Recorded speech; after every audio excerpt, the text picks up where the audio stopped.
அனைவருக்கும் வணக்கம். இந்த வீடியோல நம்ம என்ன பார்க்க போறோம் அப்படின்னா, தல அரிப்பு ஏற்பட்டு, அதனால முடி உதிர்றதுக்கான காரணத்த தான் இப்ப பார்க்க போறோம். இப்போ முடி உதிர்தல் அப்படின்னா, இப்போ நம்ம ஒருத்தர் யூஸ் பண்ண பொருள நம்ம யூஸ் பண்ணும்போது, தல அரிப்பு ஏற்பட்டு அதனால முடி உதிரும். இப்ப எடுத்துக்காட்டா சொல்லணும்னா, சீப்பு, டவல் இந்த மாரி விஷயங்கள்லாம் மத்தவங்க யூஸ் பண்ணும்போது, அதை எடுத்து நம்மளும் யூஸ் பண்ணோம் அப்படின்னா, நமக்கு இந்த தல அரிப்பு வந்து அதிகமாகும். அரிப்பு அதிகமாகும்போது எரிச்சல் அதிகமாகி, அந்த இடத்து புண்ணு வர்றதுக்கு வாய்ப்பு இருக்கு. அதனாலேயே நமக்கு வந்து முடி அதிகமா உதிரும். 2வது காரணம் பார்த்தீங்கன்னா, வியர்வை.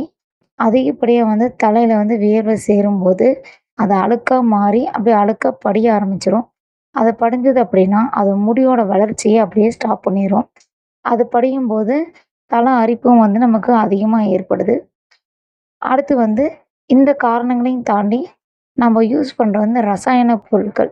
இப்போ வந்து ரொம்ப எஃபெக்ட்டா இருக்கிற shampoo, hair gel, hair dye இந்த மாரிலாம் நம்ம வந்து அப்ளை பண்ணும்போது, நமக்கு வந்து அந்த முடிக்கு வந்து அது சேராம, அது ரொம்ப ஹெவியா யூஸ் பண்ணும்போது அது சேராம நமக்கு வந்து தல ரொம்ப அரிக்க ஆரம்பிச்சுரும். ஸோ நம்ம யூஸ் பண்ற ஷாம்பு வந்து ரொம்ப ஹெவியான ஷாம்பு வந்து யூஸ் பண்ணக்கூடாது. 2வது இந்த மாரி ரசாயன பொருட்கள் வந்து கண்டிப்பா வந்து முடிய வந்து டேமேஜ் பண்ணிரும். ஸோ நீங்க அந்த மாரி யூஸ் பண்ணாம இயற்கையான முறையில வந்து எடுத்துக்கிறது ரொம்ப நல்லது. இதுக்காக வந்து நம்ம முதல்ல எடுத்துக்க போற பொருள் என்னன்னா, சின்ன வெங்காயம். சின்ன வெங்காயத்தில பார்த்தீங்க அப்படின்னா, அதுக்கு செரிமான சக்தி அதிகமா இருக்குது.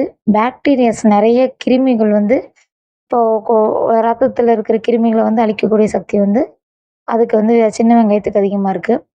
இப்ப சின்ன வெங்காயம் ஏன் எடுத்துக்கிறோம் அப்படின்னா, இப்ப நார்மலா வந்து பெரிய சைஸ் வெங்காயம் எடுக்கிறத விட சின்ன வெங்காயம் எடுக்கும்போது சின்ன வெங்காயத்தில காரம் அதிகம். அதனால வந்து அத எடுத்துக்கிறோம். இது வந்து குடல்ல இருக்கிற கிருமிகள வந்து அழிச்சு, நமக்கு வந்து முடி உதிர்தல வந்து நம்ம கண்ட்ரோல் பண்ணுது. இப்ப சின்ன வெங்காயத்த தோல் நல்லா நீக்கிட்டு, ஒரு 10 பல் வெங்காயத்த எடுத்து நல்லா பல்ஸ் மூட்ல அரைச்சுக்கங்க.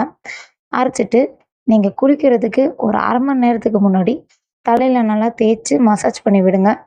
அது நல்ல அந்த எசன்ஸ் நல்லா இறங்கும்போது, உங்களுக்கு வந்து அந்த அரிப்பு, அந்த எரிச்சல், முடி உதிர்றதுக்கான அந்த புண்ணு, இது எல்லாமே ஆறிரும். இப்ப நீங்க அது வீக்லி அத 2 டேஸாவது இத கன்டின்யூ பண்ணணும். அப்பதான் வந்து உங்களுக்கு முடி வந்து நல்லா வளர ஆரம்பிக்கும்.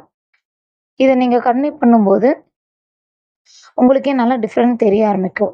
2வது பார்த்தீங்க அப்படின்னா, கற்றாழை. கற்றாழை பார்த்தீங்கன்னா, மேக்ஸிமம் வந்து சருமத்துக்கும், முடிக்கும் தான் அதிகமா யூஸ் பண்ணுவாங்க. அதே மாதிரி கற்றாழை வந்து வாயு புண்ணுக்கும் வந்து யூஸ் பண்ணுவாங்க. இப்போ அல்சர் அதிகமா ஏற்படும்போது, அத வந்து கண்ட்ரோல் பண்றதுக்கு இந்த கற்றாழை யூஸ் பண்றாங்க. இப்ப இது முடிக்கு எப்படி நம்ம யூஸ் பண்றது அப்படின்னா, ஆ கற்றாழையோட மேல வந்து அந்த தோலெல்லாம் சீவிருங்க. கழுவ வேண்டாம். ஏன்னா, அந்த வழவழப்பு அந்த பச்சை தன்மையான அந்த வழவழப்பு இருக்கும்போது தான், அந்த எரிச்சல் நமக்கு குறையும். முடிக்கு வந்து ஈரப்பதம் வந்து அதிகமாகும். ஸோ கற்றாழைய வந்து தோல நல்லா சீவிட்டு, கழுவாம நல்லா வந்து ஜார்ல போட்டு மிக்ஸி ஜார்ல போட்டு நல்லா அடிச்சு, அத வந்து தலையில தேய்க்கணும். நீங்க குளிக்கிறதுக்கு 1/2 மணி நேரத்துக்கு முன்னாடி தேய்ச்சு, அத வந்து ஒரு 10 டூ 15 மினிட்ஸ் வந்து நல்லா மசாஜ் பண்ணி விடுங்க. அது அந்த எசன்ஸ் இறங்க இறங்க வந்து, உங்களுக்கு வந்து முடியோட அந்த ஈரப்பதம் வந்து அதிகமாகி, முடியில வந்து அந்த முடி உதிருதோ, முடிய வந்து ரொம்ப ட்ரை ஆகுறதோ வந்து இருக்காது. அடுத்து பார்த்தீங்கன்னா, தேங்காய் எண்ணெய். தேங்காய் எண்ணெய வந்து வீக்லி 2 டேஸாவது வந்து தேங்காய் எண்ணெயில நல்லா மசாஜ் பண்ணணும். நீங்க வந்து தேங்காய் எண்ணெய லைட்டா சூடாக்கிருங்க. சூடாக்கி ரொம்ப சூட்ல வந்து முடிய வந்து தேய்க்கவே கூடாது. லைட்டான சூட்ல வந்து முடியில நல்லா தேய்ச்சு, ஒரு 10 நிமிஷம் நல்லா நல்லா தேய்ச்சு விட்டுருங்க. தேய்ச்சு விட்டுட்டு, அதுக்கப்புறமா நீங்க போய் தலைக்கு குளிச்சீங்க அப்படின்னா, முடி ரொம்ப சாஃப்ட்டா இருக்கும். வறட்சி வந்து வராது. முடியில அதிகப்படியான வறட்சி இருக்கும்போது தான் அரிப்பு வந்து அதிகப்படியா ஏற்படுது. ஸோ, அந்த வறட்சி வராது. அடுத்து வந்து வேப்பிலை. இப்ப வேப்பிலை வந்து ஒரு நல்ல கிருமி நாசினி. இப்ப வேப்பிலை யூஸ் பண்ணும்போது, நமக்கு பேன், பொடுகு தொல்ல இந்த மாரியெல்லாம் எந்த பிரச்சனையுமே இருக்காது. இப்ப வேப்பிலை நம்ம எப்படி யூஸ் பண்ணணும் அப்படின்னா, 2 மெத்தடா யூஸ் பண்ணலாம். ஒண்ணு வந்து அந்த வேப்பந்தழைய வந்து நல்லா பேஸ்ட் மாரி அரைச்சு, அத தலையில தடவி ஒரு 10 நிமிஷத்துக்கு விட்டுருங்க. விட்டுட்டு அதுக்கப்புறம் ஒரு 1/2 மணி நேரம் கழிச்சு குளிங்க. குளிச்சீங்க அப்படின்னா, உங்களுக்கு நல்ல டிஃப்ரெண்ட் தெரியும். உங்களுக்கு அரிப்பு இருக்கிற இடமே தெரியாது. அரைச்சதே தெரியாம முடி வந்து நல்லா சாஃப்ட் ஆயிரும். 2வது பார்த்தீங்கன்னா, வேப்பந்தழை தண்ணிய வந்து நல்லா கொதிக்க வைங்க. வேப்பந்தழைய ஒரு தண்ணீல போட்டு நல்லா கொதிக்க வச்சீங்க அப்படின்னா, அதோட கலரே வந்து ஒரு மாரி டிஃப்ரெண்ட்டா மாறிரும். அத வந்து நீங்க தலைக்கு தேய்க்கும்போது, உங்களுக்கு வந்து அந்த அரிப்பு இருக்காது. முடியும் நல்லா சாஃப்ட்டா இருக்கும். 3வது பார்த்தீங்கன்னா, இத வந்து நீங்க பொடி பண்ணி வச்சுக்கங்க. மேக்ஸிமம் பார்த்தீங்க அப்டின்னா, இத பொடி பண்ணி வச்சு நீங்க அப்படியே சாப்பிடும்போது, உடல்ல இருக்கிறது வந்து கிருமி போகும்போது, உங்களுக்கு தல அரிப்பு வந்து ஏற்படாது. அடுத்து வந்து வெந்தயம். வெந்தயம் பார்த்தீங்கன்னா, உங்க உடலுக்கு வந்து நல்ல குளிர்ச்சி ஊட்டக்கூடிய ஒரு பொருள். அதாவது வெந்தயம் பார்த்தீங்கன்னா, அ நமக்கு தல அரிப்பு வந்து ஏற்படுறதுக்கு உடல் சூடு வந்து ஒரு காரணம். உடல் சூடு அதிகமா இருக்கும்போதும் தல அரிப்பு ஏற்படும். இப்ப சில பேத்துக்கெல்லாம் பார்த்தீங்கன்னா, தலைக்கு கீழ நெத்தியிலலாம் வந்து டாட் டாட்டா இருக்கும். சின்ன சின்ன கொப்பளம். இந்த மாரியெல்லாம் வர்றதுக்கு காரணம் பார்த்தீங்கன்னா, உடல் சூடு வந்து அதிகமா இருக்கிறது. ஸோ வெந்தயத்த எப்படி நீங்க யூஸ் பண்ணணும்னா, வெந்தயம் வந்து நல்லா ஆ பொடி பண்ணி வச்சுருங்க. பொடி பண்ணிட்டு, அத நீங்க யூஸ் பண்ற ஷாம்பு கூட போட்டு அப்ளை பண்ணுங்க.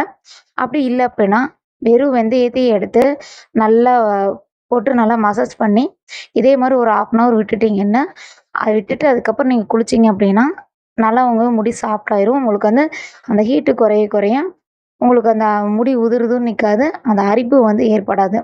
இந்த டிப்ஸ் எல்லாமே நான் வந்து வீக்லி 2 டேஸா தான் நீங்க பண்ணணும். அடுத்து வந்து நம்மளோட தலைமுடி வந்து சரிவர வந்து குளிக்காது. ஷாம்பு போட்டு அவசர அவசரமா குளிச்சுட்டு போம்போது, அதனால அரிப்பு ஏற்படுது. இதுக்கு நம்ம என்ன பண்ணணும் அப்படின்னா, ஆ துளசி எடுத்துக்கங்க. துளசி வந்து அதோட சார நல்லா பிழிஞ்சிட்டு, ஒரு 10 நிமிஷத்துக்கு அப்படியே வந்து நீங்க குளிக்கிறதுக்கு ஒரு 10 நிமிஷத்துக்கு முன்னாடி, அந்த துளசி அப்படியே தலையில வச்சு, நல்லா மசாஜ் பண்ணி விடுங்க. அதுக்கப்புறம் உங்க நெத்தியிலயும் அந்த டாட் இருக்கு இல்லையா? அந்த டாட்ஸ்க்கு வச்சீங்க அப்படின்னா, உங்களுக்கு திருப்பி அந்த டாட்டே வராது.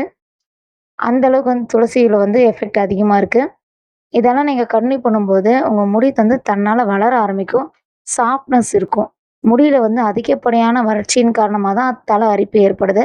ஸோ இந்த டிப்ஸ் எல்லாம் ஃபாலோ பண்ணும்போது, முடி நல்லா சாஃப்ட் ஆகி, முடி நல்லா